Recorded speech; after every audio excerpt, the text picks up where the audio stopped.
بسم اللہ الرحمن الرحیم۔ السلام علیکم ورحمۃ اللہ وبرکاتہ۔ دوستو، آج آپ حضرات کی خدمت میں شدید ضعیف، من گھڑت اور بے اصل روایتوں کے تعلق سے یہ 9واں ویڈیو پیش کر رہا ہوں۔ اب سے پہلے میں 8 ویڈیو آپ حضرات کی خدمت میں پیش کر چکا ہوں اور ان کے حکم بھی پیش کر چکا ہوں، لیکن کئی ساتھی ہیں جنہوں نے پوچھا کہ مفتی صاحب جو ضعیف روایت ہے اس کو فضائل میں تو بیان کیا جا سکتا ہے، پھر آپ نے یہ حکم کیوں لگا دیا کہ ضعیف کو بیان نہیں کیا جا سکتا؟ تو دیکھیے، میں نے ضعیف کا حکم نہیں لگایا، بلکہ شدید ضعیف کو بیان کرنے سے مصنف نے منع کیا ہے، اور مصنف نے بھی خود منع نہیں کیا، بلکہ محدثین کی جو جماعت ہے جو کہ 1000 سال پہلے، 800 سال پہلے، 700 سال پہلے، 600 سال پہلے، 500 سال پہلے تھی، انہوں نے جو ہے یہ حکم نافذ کیا ہے کہ شدید ضعیف روایت کو فضائل میں بھی بیان نہیں کیا جا سکتا۔ البتہ اگر خالی ضعیف کا حکم لگا ہوا ہے تو اس کو فضائل میں بیان کیا جا سکتا ہے۔ رہا سوال بے اصل اور من گھڑت کا، تو ان کو بیان کرنے کی اجازت ہے ہی نہیں۔ کیوں؟ اس لیے کہ رسول اللہ صلی اللہ علیہ وسلم نے فرمایا کہ میری طرف منسوب کر کے جھوٹ بولنے والا اپنا ٹھکانہ دنیا میں رہتے ہی جہنم میں بنا لے۔ بخاری شریف کھول کے دیکھ لیجئے، مل جائے گی آپ کو روایت۔ اسی طریقے سے اللہ کے نبی صلی اللہ علیہ وسلم نے فرمایا کہ انسان کے جھوٹا ہونے کے لیے اتنا ہی کافی ہے کہ وہ سنی سنائی بات کو آگے بیان کر دے، اس کی تحقیق ہی نہیں کی۔ تو یہ 2 روایتیں کافی ہے بتانے کے لیے کہ شدید ضعیف کے بارے میں اور بے اصل اور من گھڑت کے بارے میں کیا حکم لگنے والا ہے۔ بہرحال جو بھی حکم ہے وہ آپ حضرات کے سامنے میں پیش کر چکا ہوں۔ آج بھی یہ 10 روایتیں جو پیش کر رہا ہوں، ان کا جو حکم ہوگا وہ آپ کے سامنے آ جائے گا۔ کوشش کر رہا ہوں مختصر سے مختصر ویڈیو بنانے کی، ایسا نہیں کہ بھائی 25 30 منٹ کی بناؤں، کیونکہ مجھ سے بولا بھی نہیں جاتا اتنا، اور گرمی بھی بہت ہو رہی ہے بھائی، اور رات کے 11 بج رہے ہیں۔ اب میں جو ہے کام کر رہا ہوں، 11:11 ہو رہے ہیں رات کو، تو اب ویڈیو شوٹ کر رہا ہوں۔ بہرحال جو بھی ہے، جو بھی حکم ہوگا وہ آپ حضرات کے سامنے آ جائے گا۔ آج کی سب سے پہلی روایت یہ ہے کہ اللہ کے راستے میں نکلنے پر 500 فرشتوں کی حفاظت۔ روایت سن لیجئے، جو شخص اللہ کے راستے میں نکلتا ہے اس کے گھر کی حفاظت کے لیے 500 فرشتے معمور ہوتے ہیں، یعنی مقرر کر دیے جاتے ہیں۔ اس روایت کا حکم کیا ہے؟ اس روایت کا حکم یہ ہے کہ تلاش بسیار کے باوجود یہ روایت سندن تاحال ہمیں کہیں نہیں مل سکی، اس لیے اس کو بیان نہیں کیا جا سکتا۔ روایت نمبر 2، ایک یہودی کے جنازے کو دیکھ کر آپ صلی اللہ علیہ وسلم کا رونا۔ روایت سن لیجئے، ایک دفعہ کا ذکر ہے کہ آپ صلی اللہ علیہ وسلم تشریف فرما تھے کہ آپ صلی اللہ علیہ وسلم کے سامنے سے ایک یہودی کا جنازہ گزرا۔ اسے دیکھ کر آپ صلی اللہ علیہ وسلم کی آنکھوں میں آنسو آ گئے۔ صحابہ رضی اللہ عنہ نے عرض کیا، یا رسول اللہ، یہ تو یہودی کا جنازہ ہے، آپ صلی اللہ علیہ وسلم کیوں روئے؟ آپ صلی اللہ علیہ وسلم نے فرمایا، میرا ایک امتی کلمے کے بغیر جہنم میں چلا گیا۔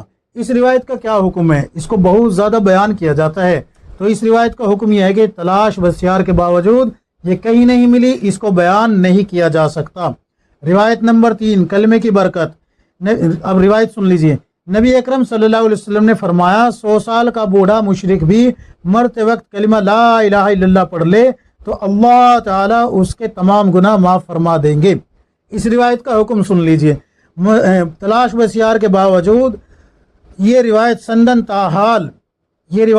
تاحال ہمیں نہیں مل سکی، اور جب تک اس کی کوئی معتبر سند نہ ملے، اس کو آپ صلی اللہ علیہ وسلم کے انتصاب سے بیان کرنا موقوف رکھا جائے، یعنی کہ اس کو بیان نہیں کیا جا سکتا۔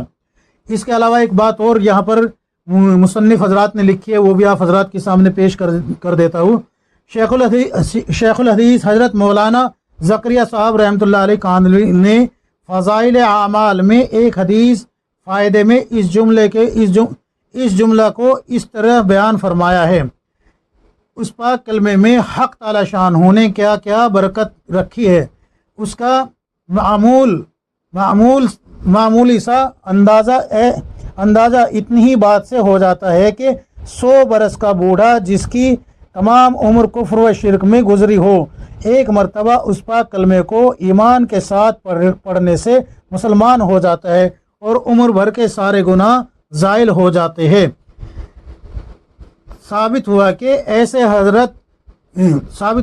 اسے حضرت شیخ الحدیث رحمۃ اللہ علیہ کے انتصاب سے بیان کرنا درست ہے، لیکن مرفوعاً ثابت نہ ہونے کی وجہ سے آپ صلی اللہ علیہ وسلم کا ارشاد کہہ کر بیان کرنا درست نہیں ہے۔ اس کا خلاصہ یہ ہے کہ اس روایت کو ہم یہ نہیں کہہ سکتے کہ رسول اللہ صلی اللہ علیہ وسلم نے فرمایا کہ اگر کوئی 100 سال کا بوڑھا مشرک جو ہے مرتے وقت کلمہ پڑھ لے تو اس کے تمام گناہ معاف ہو جاتے ہیں۔ اس طریقے سے ہم اللہ کے نبی صلی اللہ علیہ وسلم کی طرف منسوب نہیں کر سکتے، البتہ حضرت شیخ الحدیث حضرت مولانا زکریا رحمۃ اللہ علیہ کاندھلوی کی طرف منسوب کر کے یہ بیان کیا جا سکتا ہے کہ حضرت نے یہ فرمایا کہ 100 سال کا بوڑھا اگر ایمان کی حالت میں کلمہ پڑھ یعنی کہ ایمان لے آئے، کلمہ پڑھ کے ایمان لے آئے، مسلمان ہو جاتا ہے اور عمر بھر کے سارے گناہ اس کے زائل ہو جاتے ہیں۔ یعنی کہ چونکہ اسلام کا یہ تقاضا ہے کہ جب انسان کفر سے توبہ کرتا ہے تو کفر کی حالت کے سارے گناہ اس کے معاف ہو جاتے ہیں، تو حضرت زکریا رحمۃ اللہ علیہ کی طرف اس کو منسوب کر کے بیان کیا جا سکتا ہے، لیکن رسول اللہ صلی اللہ علیہ وسلم کی طرف منسوب کر کے بیان نہیں کیا جا سکتا۔ اچھا، روایت نمبر 4، ایک یہودی کا معراج کے واقعے سے انکار پر عورت اور مرد میں تبدیل ہو جانا۔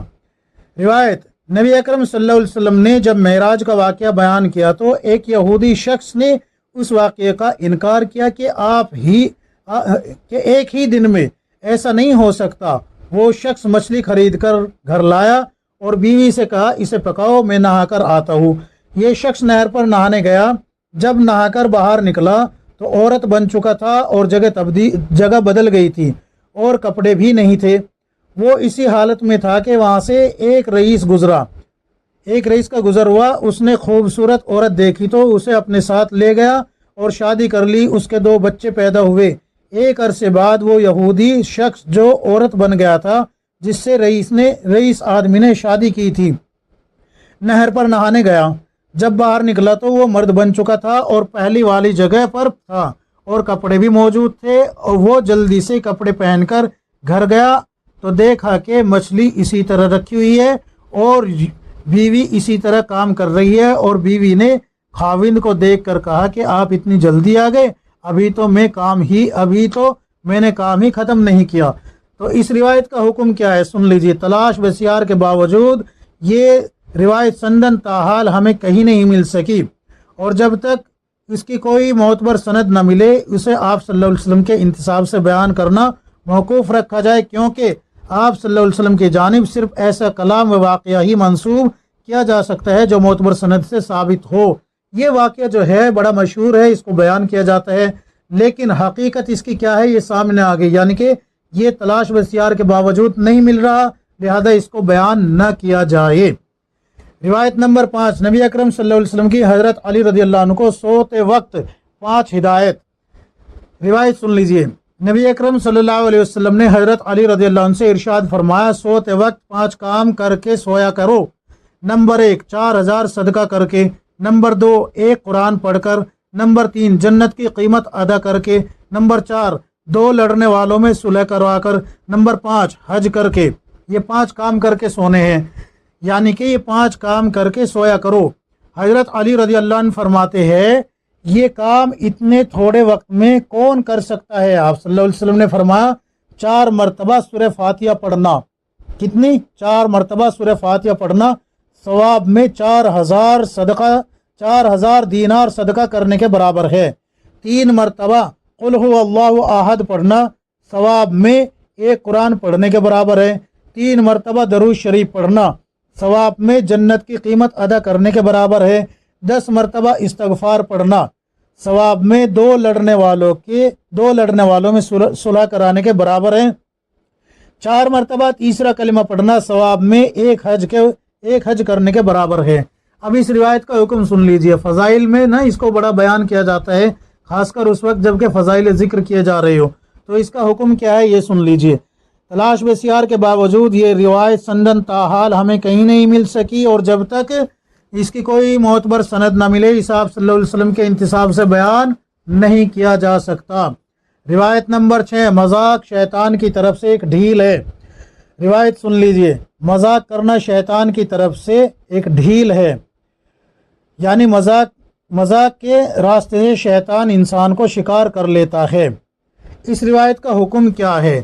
حافظ ابن ابی دنیا رحمۃ اللہ علیہ کے قول کے مطابق مذکورہ جملہ حسن بن حی رحمۃ اللہ علیہ المتوفہ 100 ہجری اور 169 ہجری کا ایک قول ہے، چنانچہ مذکورہ مقولہ کو حسن بن حی رحمۃ اللہ علیہ کی طرف منسوب کر کے بیان کرنا درست ہے، البتہ مرفوعاً کلام نہیں، یعنی کہ آپ صلی اللہ علیہ وسلم کی طرف منسوب نہیں کیا جا سکتا۔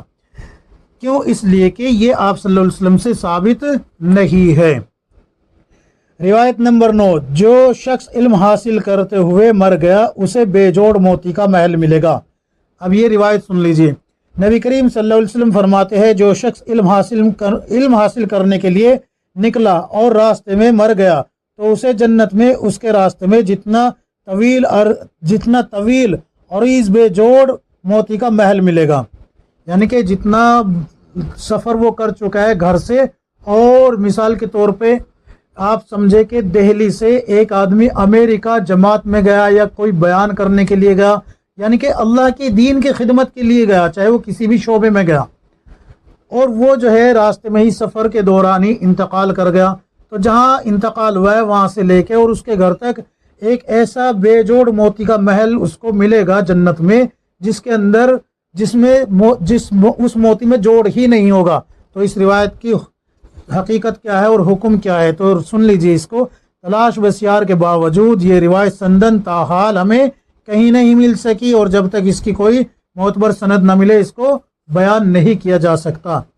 روایت نمبر 8، تکبیر اولیٰ دنیا و مافیہ سے بہتر ہے۔ روایت بھی سن لیجئے، نبی اکرم صلی اللہ علیہ وسلم نے فرمایا تکبیر اولیٰ دنیا و مافیہ سے بہتر ہے۔ مذکورہ روایت کو علامہ علاء الدین قاسانی رحمۃ اللہ علیہ نے بدیع الصنائع میں مرفوعاً بلا سند اس طرح ذکر کیا ہے، نبی کریم صلی اللہ علیہ وسلم نے فرمایا تکبیر اولیٰ دنیا و مافیہ سے بہتر ہے۔ اس روایت کا حکم سن لیجئے، تلاش بسیار کے باوجود یہ روایت سندن تاحال ہمیں کہیں نہیں ملی، اور جب تک اس کی کوئی معتبر سند نہ ملے اسے آپ صلی اللہ علیہ وسلم کے انتصاب سے بیان کرنا موقوف رکھا جائے۔ اس کو آپ صلی اللہ علیہ وسلم کے انتصاب سے بیان نہیں کیا جا سکتا، کیوں؟ اس لیے کہ یہ تلاش کے باوجود نہیں مل سکی۔ روایت نمبر 9، ایک عورت کا آپ صلی اللہ علیہ وسلم پر کچرا پھینکنا اور راستے میں کانٹے بچھانا بڑا مشہور واقعہ ہے، اس کے بغیر تو کسی کا بیان مکمل ہی نہیں ہوتا، چاہے کوئی بھی مکتب فکر کا رہنے والا ہو، کہیں کا بھی رہنے والا ہو، اس کا جو ہے بیان مکمل نہیں ہوتا اس کے بغیر۔ سن لیجئے اس کو، روایت سن لیجئے، ایک عورت آپ صلی اللہ علیہ وسلم کے راستے میں کانٹے بچھا دیتی تھی، اور جب آپ صلی اللہ علیہ وسلم گزرتے تو آپ صلی اللہ علیہ وسلم پر کچرا پھینکتی تھی۔ ایک دفعہ کا ذکر ہے کہ آپ صلی اللہ علیہ وسلم اس جگہ سے گزرے تو وہاں کانٹے نہیں تھے، آپ صلی اللہ علیہ وسلم کو تعجب ہوا، آپ صلی اللہ علیہ وسلم نے لوگوں سے پوچھا کہ یہاں ایک عورت مجھ پر کچرا پھینکتی تھی، وہ کہاں ہے؟ آج اس نے کچرا نہیں پھینکا۔ لوگوں نے بتایا کہ وہ بیمار ہے، آپ صلی اللہ علیہ وسلم اس کی عیادت کرنے کے لیے گھر گئے اور اس کی خیریت دریافت کی۔ اس عورت نے جب آپ صلی اللہ علیہ وسلم کا یہ اخلاق دیکھا تو بہت متاثر ہوئی اور بالآخر مسلمان ہو گئی۔ اس روایت کا کیا حکم ہے؟ سن لیجئے اس روایت کو، تلاش بسیار کے باوجود یہ روایت سندن تاحال ہمیں کہیں نہیں مل سکی، اور جب تک اس کی کوئی معتبر سند نہ ملے اسے آپ صلی اللہ علیہ وسلم کی طرف منسوب کر کے بیان نہیں کیا جا سکتا۔ اور یہ روایت بھی ایسی ہے کہ اس کے بغیر جو ہے ہمارے بیان مکمل نہیں ہوتے۔ سن لیجئے اس کو بھی، ایک ضعیفہ کا آپ صلی اللہ علیہ وسلم کے اخلاق سے متاثر ہو کے ایمان لانا واقعہ سن لیجئے۔ مکہ مکرمہ میں ایک بوڑھی عورت رہتی تھی، اس نے سنا کہ بنی ہاشم کے گھر میں ایک شخص نے نبوت کا دعویٰ کیا ہے، اور وہ ایسا جادوگر ہے الیاذ باللہ کہ لوگوں کو ان کے آبا و اجداد کے دین سے پھیر دیتا ہے۔ اس نے جب یہ چرچا بہت زیادہ سنا تو ایک دن سوچا کہ میں مکہ سے کہیں دور جا کر رہائش اختیار کر لوں تاکہ کہیں میں بھی اپنے آبا کے دین سے نہ پھر جاؤں۔ اس نے اپنا سامان باندھا اور گھر سے نکل پڑی۔ سامان وزنی تھا، اسے اٹھانے میں مشکل ہو رہی تھی۔ آپ صلی اللہ علیہ وسلم اس راستے سے گزر رہے تھے۔ آپ صلی اللہ علیہ وسلم نے جب ایک بوڑھی کو سامان اٹھاتے دیکھا تو آگے بڑھے اور اس کا سامان اٹھا لیا اور اس سے پوچھا کہ کہاں جانا ہے۔ اس نے کہا جنگل میں لے چلو۔ وہاں جا کر اس نے ایک جگہ اپنا سامان رکھوایا۔ آپ صلی اللہ علیہ وسلم نے اس سے پوچھا کہ وہ اس جنگل میں کیا کرنے آئی ہے۔ اس نے ساری بات بتا دی، یعنی جب آپ صلی اللہ علیہ وسلم نے پوچھا نا جنگل میں کیا کرنے آئی ہے، تو اس نے ساری بات بتا دی۔ آپ صلی اللہ علیہ وسلم نے اس سے کہا وہ نبی میں ہی ہوں۔ بوڑھی عورت نے آپ کے اخلاق، آپ صلی اللہ علیہ وسلم کے اخلاق دیکھ کر حیران ہوئی اور سوچنے لگی کہ اتنے عمدہ اخلاق والا شخص جادوگر کیسے ہو سکتا ہے، اور وہ مسلمان ہو گئی۔ اس روایت کا حکم سن لیجئے۔ تلاش بسیار کے باوجود یہ واقعہ سندن تاحال ہمیں کہیں نہیں مل سکا، اور جب تک اس کی کوئی معتبر سند نہ ملے اسے آپ صلی اللہ علیہ وسلم کے انتساب سے بیان کرنا موقوف رکھا جائے، کیونکہ آپ صلی اللہ علیہ وسلم کی جانب صرف ایسا کلام و واقعہ ہی منسوب کیا جا سکتا ہے جو معتبر سند سے ثابت ہو۔